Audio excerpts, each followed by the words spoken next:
ಎಲ್ರಿಗೂ ನಮಸ್ಕಾರ. ಇದೇ ತಿಂಗಳ 26ನೇ ತಾರೀಕು ಮತ್ತು ಮೇ ತಿಂಗಳ 7ನೇ ತಾರೀಕು ನಮ್ಮ ರಾಜ್ಯದಲ್ಲಿ ಪಾರ್ಲಿಮೆಂಟ್ ಚುನಾವಣೆಗೆ ದಿನಾಂಕಗಳನ್ನ ನಿಗದಿಪಡಿಸಿದ್ದಾರೆ.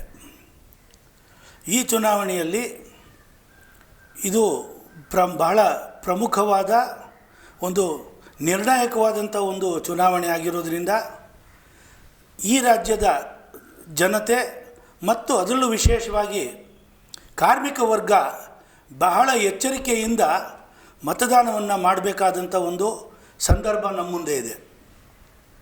ಈ ಚುನಾವಣೆ ಸಂವಿಧಾನದ ಪರ ಇರತಕ್ಕಂಥ ಜನ ಮತ್ತು ಸಂವಿಧಾನವನ್ನು ಬದಲಾವಣೆ ಮಾಡಿ ಮತ್ತೆ ಬ್ರಾಹ್ಮಣ ಪುರೋಹಿತಶಾಹಿಯನ್ನು ವಾಪಸ್ ಈ ದೇಶದಲ್ಲಿ ತಂದು ಹಲವಾರು ಶತಮಾನಗಳ ಕಾಲ ಈ ದೇಶವನ್ನು, ಈ ನಾಗರಿಕತೆಯನ್ನು ಹಿಂದಕ್ಕೆ ತೆಗೆದುಕೊಂಡು ಹೋಗ್ತಕ್ಕಂಥ ಚಿಂತನೆಗಳ ವಿರುದ್ಧ ನಡೀತಾ ಇರುವಂಥ ಒಂದು ಸಂಘರ್ಷ ಇದು.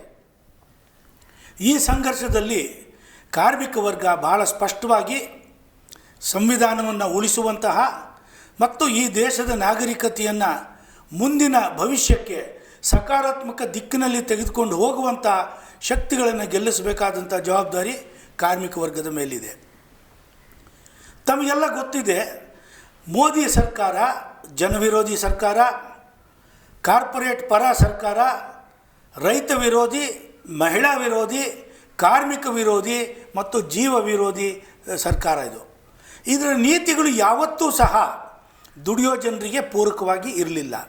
ಇವರ ನೀತಿಗಳು ಕಾರ್ಪೊರೇಟ್ ಬಂಡವಾಳಗಾರ ಒಂದು ಲಾಭವನ್ನು ಹೆಚ್ಚು ಮಾಡ್ತಕ್ಕಂಥ ದಿಕ್ಕಲ್ಲಿ ಇತ್ತೇ ವಿನಃ ಕಾರ್ಮಿಕ ವರ್ಗದ ಪರವಾಗಿ ಯಾವುದೇ ನೀತಿಗಳನ್ನು ಇವರು ಜಾರಿಗೆ ತರಲಿಲ್ಲ. ಕೋವಿಡ್ ಸಂದರ್ಭದಲ್ಲಿ ತಾವು ನೆನಪು ಮಾಡ್ಕೊಳ್ಬೋದು, ರಾತ್ರಿ 8 ಗಂಟೆಗೆ ಮಾರ್ಚ್ 19ನೇ ತಾರೀಕು ಏಕಾಏಕಿ ಟೆಲಿವಿಷನ್ನಲ್ಲಿ ಬಂದು ಮಾನ್ಯ ಪ್ರಧಾನಮಂತ್ರಿಗಳು 4 ಗಂಟೆ ಒಳಗಡೆ ನಾವು ಲಾಕ್ಡೌನನ್ನು ಘೋಷಣೆ ಮಾಡ್ತೀವಿ ಅಂತ ಹೇಳಿದರು.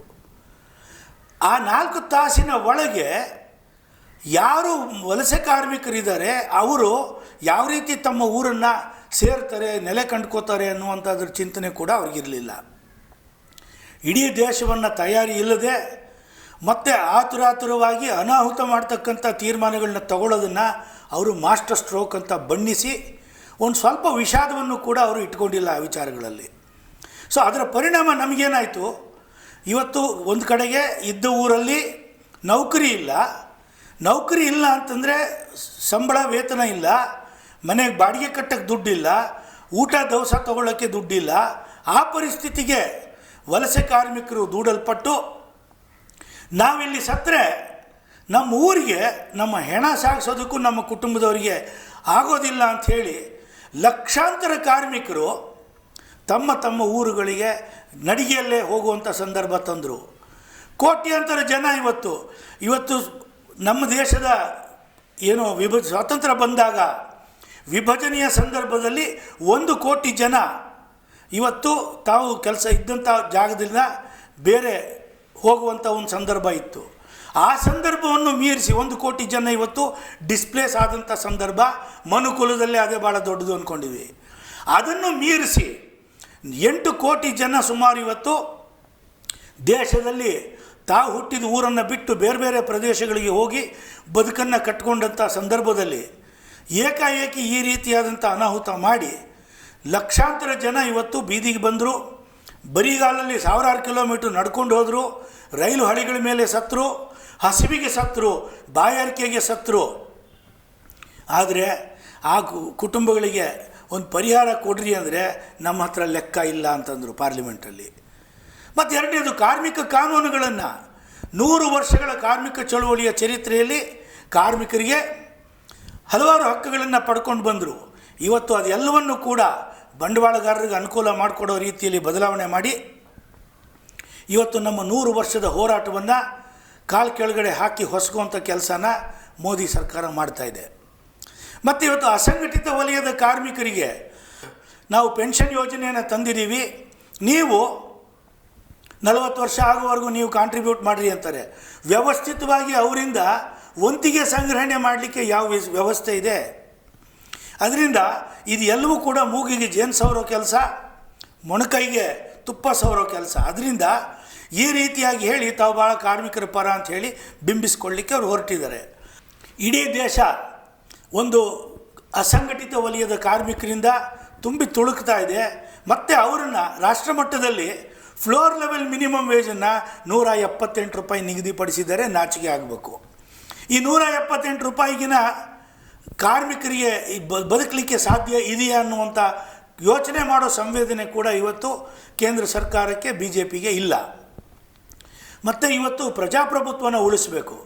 ಕೋವಿಡ್ ಸಂದರ್ಭದಲ್ಲಿ ಏನು ನಮ್ಮ ಟ್ರೇಡ್ ಯೂನಿಯನ್ ಹಕ್ಕುಗಳ ಮೇಲೆ, ಒಂದು ರಾಜಕೀಯ ಪ್ರತಿಭಟನೆ ಮಾಡ್ತಕ್ಕಂಥ ಹಕ್ಕುಗಳ ಮೇಲೆ ದೊಡ್ಡ ದಾಳಿಯನ್ನು ಮಾಡಿ ಇವತ್ತು ಮೋದಿ ಸರ್ಕಾರ ಕಾರ್ಪೊರೇಟ್ ವಲಯಕ್ಕೆ ಬೇಕಾಗುವಂಥ ಎಲ್ಲ ಕಾನೂನುಗಳನ್ನು ಮಾಡಿದ್ದಾರೆ.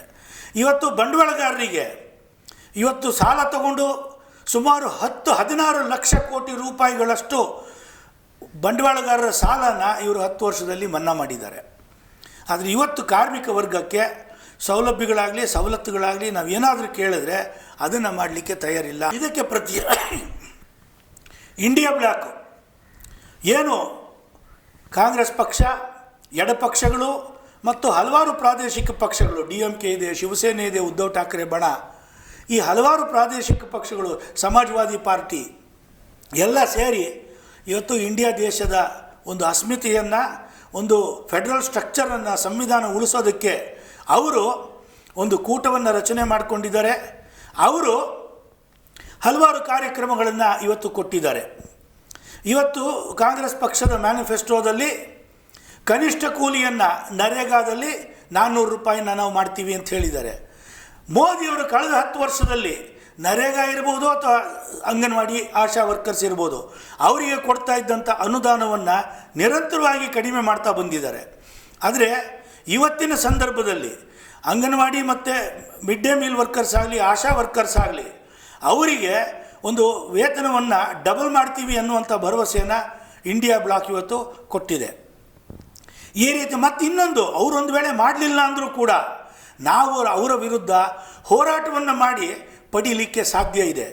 ಆದರೆ ರೈತ ಚಳವಳಿಯ ಸಂದರ್ಭದಲ್ಲಿ ಮೋದಿಯವರು ರಸ್ತೆನ ಬಗೆದರು, ರಸ್ತೆಗೆ ಮೊಳೆ ಹೊಡೆದ್ರು, ಅವರ ಹೋರಾಟದ ವಿರುದ್ಧ ನಿರಂತರವಾಗಿ ಅಪಪ್ರಚಾರ ಮಾಡಿದ್ರು. ಅವರನ್ನು ಡೆಲ್ಲಿ ಒಳಗಡೆ ಬರಲಿಕ್ಕೂ ಬಿಡೋದಿಲ್ಲ ಅಂಥೇಳಿ ಬಾರ್ಡ್ರಲ್ಲಿದ್ದಂಥ ಸೈನ್ಯವನ್ನು ಕರೆಸಿ ಅವರನ್ನು ಶತ್ರುಗಳ ರೀತಿಯಲ್ಲಿ ಪ್ರತಿರೋಧ ಒಡ್ಡಿದ್ರು. ಒಂದು ಚಳವಳಿಯನ್ನು ನಡೆಸ್ಕೊಳ್ಳೋ ರೀತಿ, ಆ ಚಳವಳಿಯ ಬೇಡಿಕೆಗಳನ್ನು ಸಹಾನುಭೂತಿಯಿಂದ ಪರಿಗಣಿಸಬೇಕು ಅನ್ನುವಂಥ ಒಂದು ಕನಿಷ್ಠ ಪ್ರಜಾಪ್ರಭುತ್ವ ಮನಸ್ಸು ಕೂಡ NDA ಸರ್ಕಾರಕ್ಕಾಗಲಿ ಮೋದಿಯವರಿಗಾಗಲಿ ಇಲ್ಲ. ಆದ್ದರಿಂದ ಕಾರ್ಮಿಕ ವರ್ಗಕ್ಕೆ ನಮ್ಮ ರಾಜ್ಯದಲ್ಲಿ ನಾವು ಕೊಡ್ತಕ್ಕಂಥ ಕರೆ ಏನಂದರೆ, AITUC ಎಲ್ಲ 28 ಪಾರ್ಲಿಮೆಂಟ್ರಿ ಕ್ಷೇತ್ರಗಳಲ್ಲಿ ಮೊದಲನೇ ಹಂತದ ಚುನಾವಣೆ 14 ಕ್ಷೇತ್ರಗಳಲ್ಲಿ 26ನೇ ತಾರೀಕು ಈ ತಿಂಗಳು ನಡೆಯುತ್ತೆ. ಉತ್ತರ ಕರ್ನಾಟಕದಲ್ಲಿ ಮೇ 7ನೇ ತಾರೀಕು ಉಳಿದ 14 ಕ್ಷೇತ್ರಗಳಿಗೆ ಚುನಾವಣೆ ನಡೆಯುತ್ತೆ. ಈ ಎಲ್ಲ 28 ಕ್ಷೇತ್ರಗಳಲ್ಲಿ ಈ ರಾಜ್ಯದ ದುಡಿಯೋ ಜನ ಇಂಡಿಯಾ ಬ್ಲಾಕ್ನ ಪ್ರತಿನಿಧಿಗಳಿಗೆ, ಅಂದರೆ ಅರ್ಥಾತ್ ನಮ್ಮ ರಾಜ್ಯದಲ್ಲಿ ಬೇರೆ ಪಕ್ಷಗಳಿಲ್ಲ, ಎಡಪಕ್ಷಗಳು ಚುನಾವಣೆಗೆ ಸ್ಪರ್ಧೆ ಮಾಡ್ತಾ ಇಲ್ಲ. ಆದ್ದರಿಂದ 28 ಕ್ಷೇತ್ರಗಳಲ್ಲಿ ಕಾಂಗ್ರೆಸ್ಸನ್ನು ಬೆಂಬಲಿಸಬೇಕು ಅಂಥೇಳಿ ನಾನು ತಮ್ಮೆಲ್ಲರನ್ನೂ ಕೂಡ ವಿನಂತಿ ಮಾಡ್ಕೊಳ್ತೀನಿ. ಮತ್ತು ಈ ದೇಶದ ಪ್ರಜಾಪ್ರಭುತ್ವನ, ಕಾರ್ಮಿಕ ವರ್ಗದ ಹಕ್ಕುಗಳನ್ನು ಉಳಿಸುವಂಥ ನಮ್ಮ ಹೋರಾಟಕ್ಕೆ ಶಕ್ತಿ ತುಂಬಬೇಕು ಅಂಥೇಳಿ ತಮ್ಮಲ್ಲಿ ವಿನಂತಿ ಮಾಡಿಕೊಂಡು ನನ್ನ ಮಾತುಗಳಿಗೆ ವಿರಾಮ ಹೇಳ್ತೀನಿ. ನಮಸ್ಕಾರ.